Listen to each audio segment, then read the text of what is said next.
The human who saved the queen.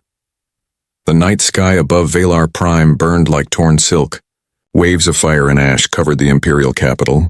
The alien empire's proud palace trembled as orbital strikes hammered the planet. In the middle of that chaos, a lone human stood among falling towers. His name was Commander Elias Ward, a battle engineer from Earth's forgotten colonies. He was never meant to be here. He was only supposed to repair machines. But destiny had other plans. When the Queen's transport crashed into the heart of the city, everyone believed she was lost. The alien soldiers fled under orders, leaving behind smoke and silence. Yet Elias stayed. He saw the beacon on his scanner, a faint pulse buried under debris. It matched the Queen's life signature. He hesitated only for a second, then whispered, "Guess I'm going to save royalty today," before diving into the ruins. The air was poison, every breath burned his lungs. Still he pushed forward. Broken steel and shattered marble surrounded him. Through his cracked visor he saw flickers of purple light. The Queen's royal crest glowing weakly. The noise of enemy drones echoed nearby. Their sensors sweeping through smoke, Elias moved with silent steps. Using his damaged exosuit to lift heavy stones, he found her under the wreckage, the alien Queen Sarathis, ruler of billions, her silver crown dented, her violet skin cut by glass, her eyes half open but alive. She looked nothing like the perfect image seen in broadcasts. She looked afraid, human even. When Elias knelt beside her, she whispered in a language half broken, "Leave me." Human. Her voice shook, but her pride remained. "My guards, they will—" She couldn't finish. Another explosion silenced the world around them. Elias ignored her order. He sealed her wounds with a field patch, lifted a slab twice his weight. His armor creaked and alarm screamed. "You will die," she said, "and the stars will not forgive this." He smiled under his helmet. "Then the stars can add my name to the list." He carried her through corridors of smoke. Drones swarmed behind them, firing plasma shots. He jumped behind a fallen statue, pulled out a broken blaster, and fired until the power core went dry. One drone exploded close enough to throw him to the floor. Heat melted the armor on his arm, but he didn't stop. When he finally reached the surface, the sky was red. Enemy ships were retreating, and the palace walls were collapsing like paper. He dragged the Queen to an escape tunnel, his body trembling from exhaustion. Her hand, elegant yet trembling, touched his chest as if to ask why. "You're still breathing," he said softly. "That's reason enough." The tunnel led them into the mountain shelters. Far below the city, as they rested, she watched him remove his cracked helmet. For the first time she saw his face, young, scarred, eyes filled with defiance. "Why would a human risk everything for me?" she asked. "Your kind owes us nothing." Elias wiped the dust from his visor and answered, "Because where I come from, we don't leave people to die." She stared at him for a long moment. Something unspoken passed between them, a flicker of warmth in the middle of ruin, before she looked away. "You have changed the course of many lives today." "Human," she whispered. "Mine most of all." Outside, thunder of alien cannons echoed. Rescue ships from the royal fleet began landing. Soldiers poured into the tunnel, finding their queen alive in the arms of a human. Gasps filled the chamber. They bowed, yet their eyes burned with hatred. One general shouted, "Put that creature down." But the queen raised her hand. "He saved me," she said firmly. "Touch him and you answer to me."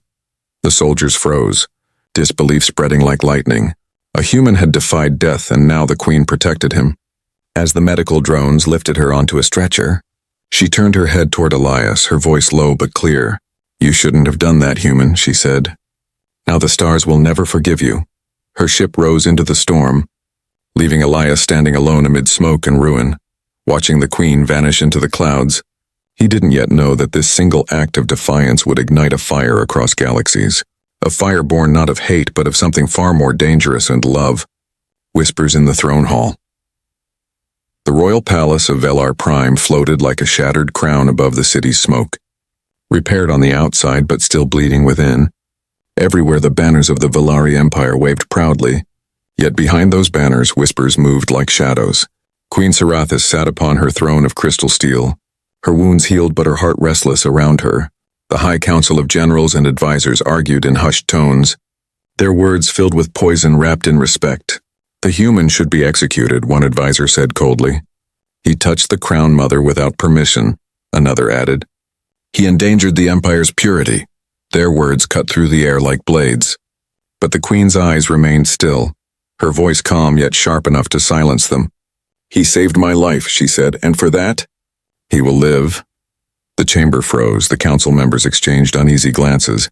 None dared to oppose her directly, but the whispers did not stop. They spread through the corridors, into the servants' quarters, the barracks, and the entire capital. "The queen protects a human." They said she has lost her mind, Elias Ward, unaware of how deep the rumors ran, sat alone in a golden chamber that looked more like a prison than a room. 2 royal guards stood outside his door day and night.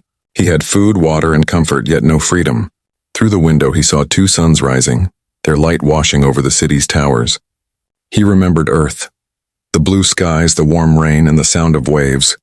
But those memories felt like dreams belonging to someone else. Days passed, and each night he heard soft footsteps in the hall. One evening, the door opened without warning, and Queen Sarathis herself entered, dressed not in royal armor but in simple silver robes. She moved quietly as if afraid of being seen. "You should not be here," Elias said gently. She ignored the words and placed a small tray on the table. Real food, not the processed rations he had been given. "I learned this from your Earth archives," she said softly. "They call it bread and tea." Her pronunciation was awkward, but her smile was real. He could not help but smile back.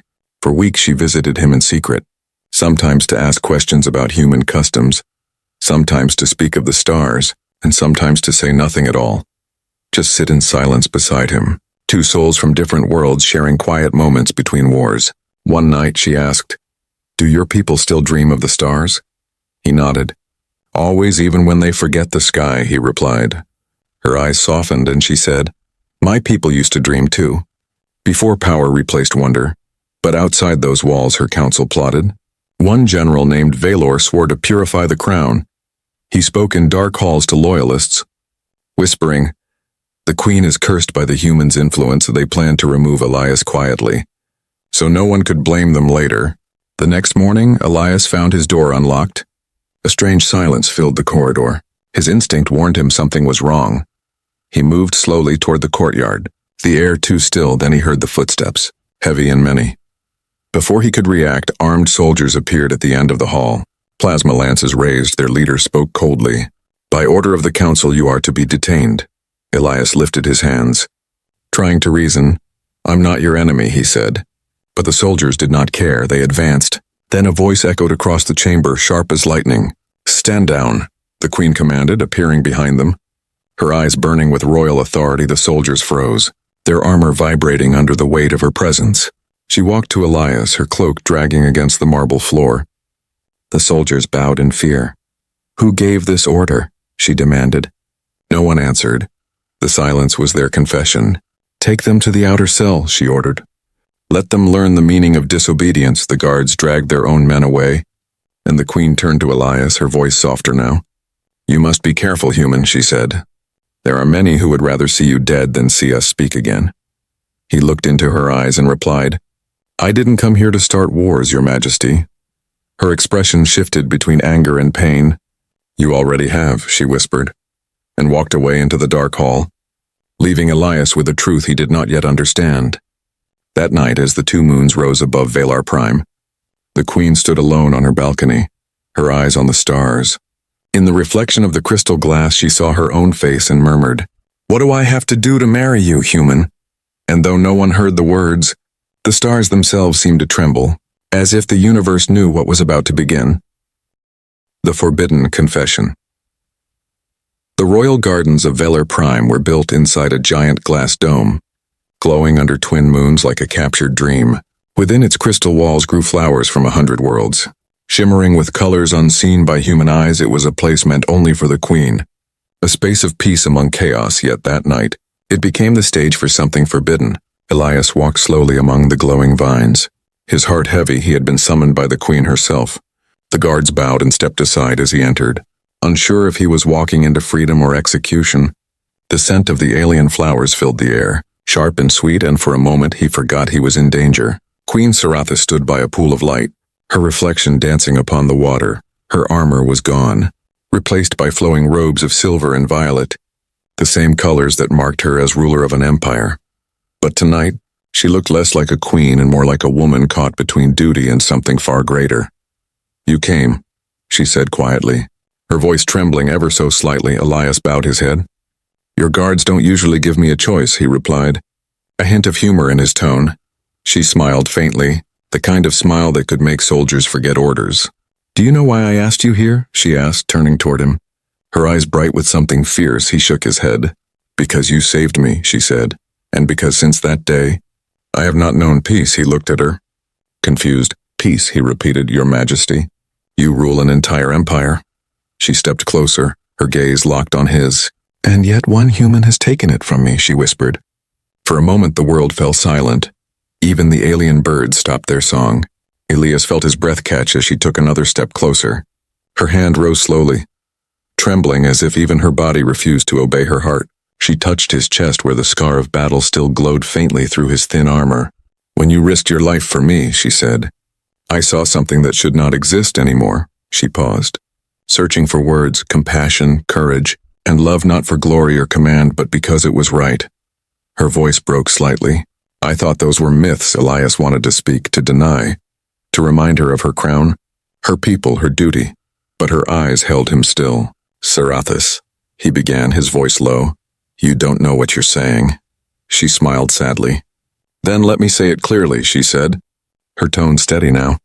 "What do I have to do to marry you? Human." The words struck like thunder. He froze, his heart racing. "You can't mean that," he whispered. "Your council would tear you apart." "I know," she replied.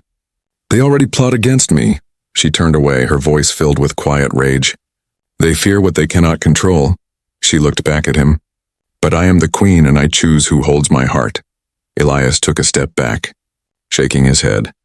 "You don't understand what this means," he said. "I'm human from a dying colony, a mechanic, not a prince." She stepped closer. The distance between them vanished. "And yet you stand taller than any king," she whispered. He looked at her, and for the first time he saw not a ruler, but a woman who had carried galaxies on her shoulders for too long. She reached up, her fingers brushing his cheek gently. "I am not asking you to rule," she said softly. "I am asking you to stay." For a moment he almost said yes, but the sound of alarms shattered the quiet. Red lights flashed across the dome. The palace trembled with distant explosions. "Your Majesty," shouted a voice through the comms. "Rebels have entered the outer city." She turned toward the horizon, her expression shifting from love to fury in an instant. "They dare to attack my home on this night," she growled. Elias stepped beside her. "Then let me help you fight," he said firmly. She looked at him, a mix of pain and admiration in her eyes. "You already are," she whispered. As the guards rushed into the garden, she gave him one last look. "What is between us must remain secret," she said quickly. "For now, let them think you are my prisoner." "Not my heart," Elias nodded slowly, understanding the danger. "And what about you?" he asked. "They will question your loyalty." She smiled sadly again. "Let them," she said. "For loyalty means nothing when the heart has already chosen its war." Outside, the city burned once more, and above them, the stars pulsed brighter, as if the universe itself was watching a story too dangerous to forget. The human who defied an empire, and the queen who dared to love him. The empire's outrage.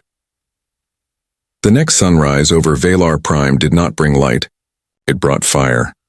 The city below the royal palace burned with rebellion, and for the first time in centuries, the Valari Empire trembled from within. The High Council gathered in the throne hall, their faces pale under the shimmering lights.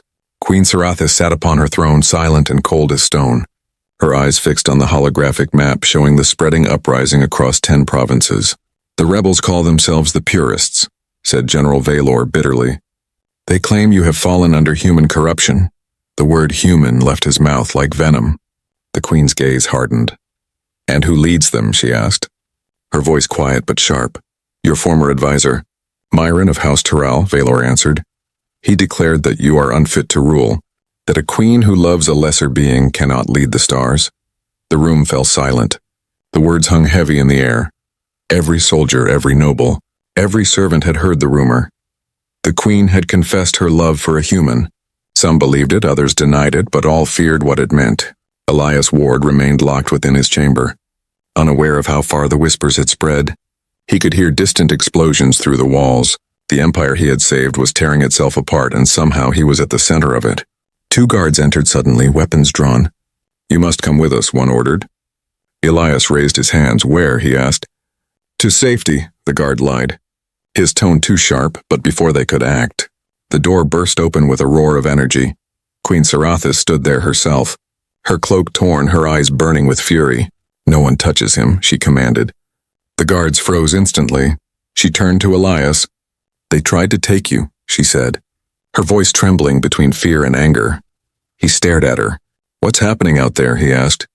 "A war of hearts," she replied bitterly. "My confession was overheard. It spread through the networks before I could stop it. Now half my empire calls me a traitor." Elias shook his head. "I told you this would happen." She stepped closer. "And I told you I would not regret it." The ground shook beneath them, a shockwave rippling through the marble floors. Alarms screamed as the palace shields began to fail. Outside, ships exchanged fire in the sky. The capital's air defense grid was collapsing. The Queen turned to her command unit. "Activate Omega Protocol," she ordered. "Evacuate the royal halls. Send civilians to the deep shelters." An officer hesitated. "Your Majesty, if we deploy Omega, we abandon the capital." She glared at him. "Then we abandon it," she snapped. "I will not lose lives for pride." Elias followed her through the corridors. The halls once filled with music now echoed with chaos. Soldiers ran in panic, the wounded cried for help, and fire painted the walls red. When they reached the command deck, she turned to him suddenly. "You should not be here," she said. "You'll die for a war that isn't yours," he replied softly. "You're wrong. It became mine the moment I pulled you from that fire." For a second, she looked at him, her heart torn between duty and desire.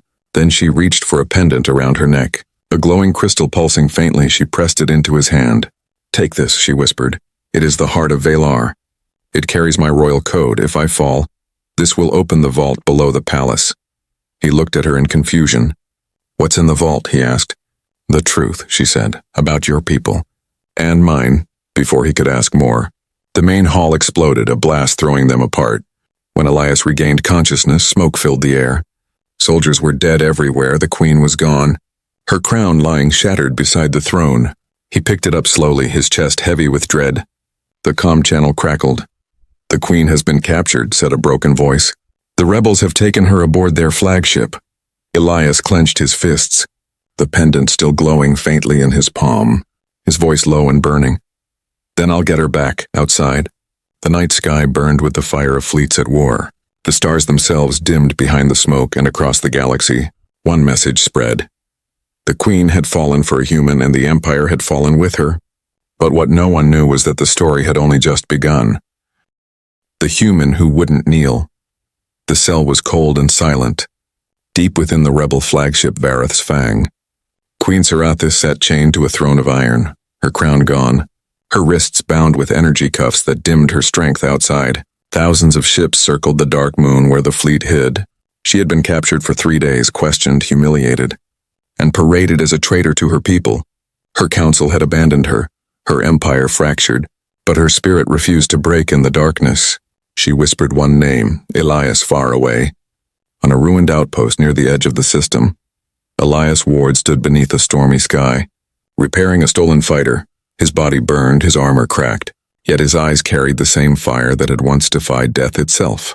He still held the Queen's pendant, the heart of Valar, its light pulsing faintly like a heartbeat. It guided him through encrypted channels, leading him straight to the coordinates of her prison. He had no army, no fleet, only an old ship in his will. But he knew the Empire's secrets. He had studied their ships, their patterns, their technology, and now, for the first time, he would use them against them as he prepared to launch. An old Valari officer appeared from the shadows, Admiral Threx, once loyal to the Queen, now exiled for refusing to betray her. He looked at Elias and said, "They call you the Queen's shadow, human, the one who will not kneel." Elias tightened his gloves. "I don't kneel," he said quietly.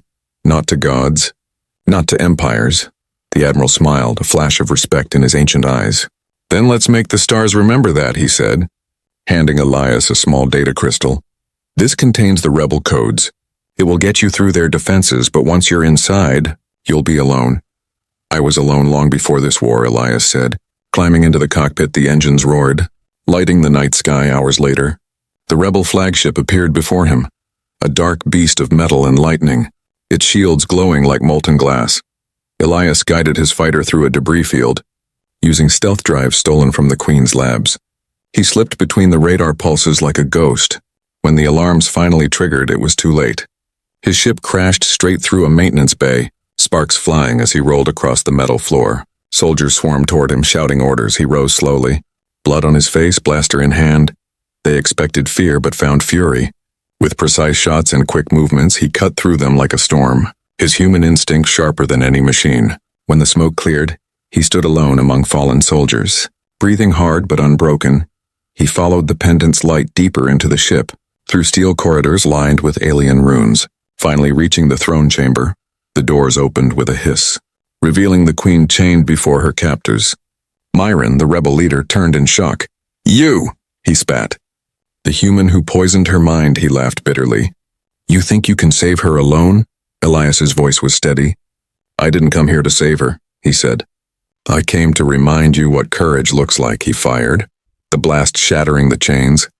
The Queen rose slowly, her eyes fierce again. Myron shouted for guards, but none dared to move. The sight before them froze their courage. A human and their Queen standing side by side, flames reflecting in their eyes. "Kill them!" Myron screamed. Charging forward, Elias met him halfway. The clash was brutal, strength against will, alien steel against human defiance, and when it ended, Myron fell with disbelief frozen on his face. The silence that followed felt endless. Then the Queen spoke softly. "You came for me," her voice trembling between pride and emotion. Elias nodded. "You saved me once," he said. It was my turn. Outside, the rebel ships began to scatter, rumors spreading faster than light. The Queen lives. The human defied death again, and across the Empire, people whispered a new name for him, the human who wouldn't kneel. When they returned to the ruins of Velar Prime, the Queen looked at him and said, "They will never forgive us for what we've done." He smiled faintly. "Then we'll give them something unforgettable to hate." Above them, the stars shimmered brighter than ever, as if they, too, bowed before the courage of one human who refused to kneel. The war of hearts and crowns. The galaxy stood at the edge of chaos. The Valari Empire had split in two, one half loyal to Queen Sarathis, the other sworn to destroy her. Fleets burned in every sector. Worlds trembled under endless storms of fire, and among it all, a single human name echoed across the stars. Elias Ward. The man who once repaired engines now commanded warships. Beside him stood the Queen who had defied her crown for love. Together they forged something impossible. A union between species that had never stood as equals before. On the bridge of the royal flagship Aurora's Wrath, Elias watched the holographic map flicker with hundreds of red markers. Enemy fleets closing in. "They're surrounding us," said Admiral Threx. "We're outnumbered 10-1. Elias's gaze didn't waver. "Then we fight like humans," he said quietly. "We fight to live." Queen Sarathis stepped beside him, her silver armor gleaming under the dim lights. "Your people's spirit spreads faster than fire," she said. "My soldiers chant your name before battle." He turned to her with a small smile. "That's not my name they chant," he said. "It's hope." The first attack came from the shadow sector. Thousands of enemy ships warping in at once. The space around them tore apart like shattered glass. The Queen gave her order calmly. "Activate the Lightstorm Array." The ship's wings unfolded, channeling ancient Valari technology. Beams of blinding energy streaked across the void, vaporizing enemy cruisers in seconds. Explosions painted the darkness in gold and crimson, yet more ships kept coming. Elias gripped the controls, linking the ship's system to his neural implant, his mind merging with the machine. His heart synced with the Queen's voice through the command link. "Guide them, Elias," she said softly. "Show them the way." And he did. The human instinct for survival became a weapon. His unpredictable tactics confused the enemy AI. His daring maneuvers broke formations that had held for centuries. The Valari called it madness, but it worked. Hours turned to days. The battle stretched across 7 worlds. The Alliance fleet bled but did not fall. They captured shipyards, freed enslaved colonies, and reclaimed the royal city itself. In the halls of the ancient citadel, Elias stood before captured rebels, his armor scorched, his voice steady. "You think love makes a ruler weak," he said, "but love is the only reason anyone ever fights for peace." Some bowed their heads. Others spat curses, yet one by one their defiance faded. They had seen something their hearts could not deny. A human who fought not for power, but for loyalty. That night the Queen met Elias on the observation deck. Below them the reborn capital shimmered. "They're rebuilding," she said softly. "They believe again." Elias looked at her. "They don't believe in me," he said. "They believe in you." She shook her head.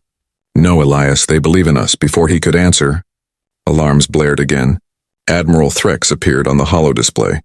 "Your Majesties, something's coming from beyond the border," he said. "Not rebels, not ships, something older. In the black between galaxies, massive constructs began to appear.